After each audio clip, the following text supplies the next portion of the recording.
Activate, activate, activate. Murmur. That word has been drowning in my head as I consider where I am. I feel like gut-wrenching dread. While I'm awake, I actually sleep. I've purchased a treasure that is far too cheap. I know this isn't where I'm supposed to be. I'm still trying to activate my ministry. Activate, activate, activate. Hold on. His word is sharper than any two-edged sword. So I don't understand how we all remain so bored. Could it be because we're texting our fellow servants? Where are we gonna eat after this service? God's voice is softly speaking to your head, but you ignore him and check your phone instead. We lose ourselves in the twisting and pulling waters of selfish thoughts, which results in spiritual slaughter. We are drowning in ourselves with addictions and no convictions in our lives. This ministry that is lifeless needs to come alive.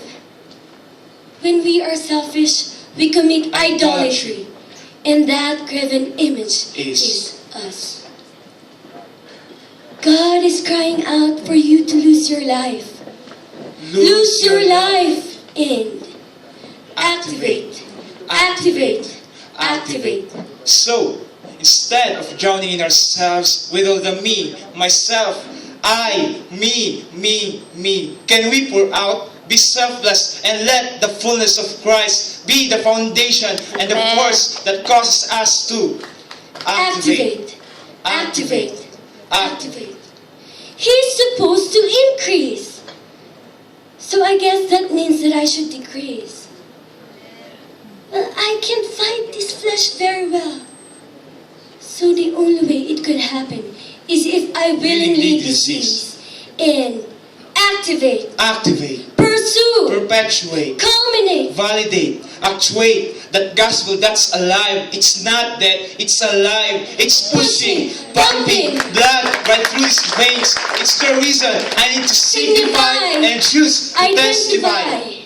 To take up my cross and follow him. Surrender my all and turn my eyes from sin. Yeah, I activate. Activate. But I can do this on my own. No, I won't even try. Because all I could produce would only turn God's face dry.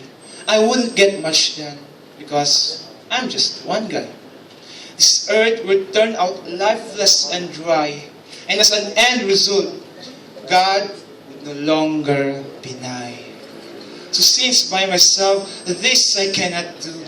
This is where the story meets with you. Collide, you and I. Collide! We join forces. Because one can accomplish some, but two are good for thousands. Yeah, one can scale a wall, but two, they can climb mountains in.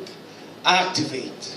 Collide. We collide like atoms in the sky. Their size so small, but their purpose so great. They activate the storm and thousands feel the rain and thunder.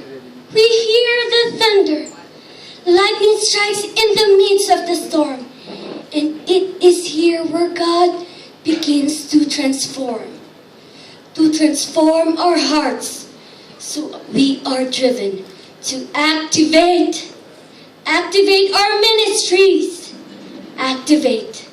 Activate. But what is ministry really? It is not to stand behind a pulpit or mic. It is not even to raise funds for Ships for Christ. It is not a platform so you can get your name out there. It is not so you could be a doctrinaire. It all goes back to love. Do you love the people you're preaching to? Do you love the people who are not just like you? Do you love the people in foreign lands? Who have no idea what our petty names brands? There are crowds in cities and people of all ethnicities who have never seen a display of love with authenticity. We need more than just mere survival. We need bursting, seas Revival. Activate. Activate. Activate.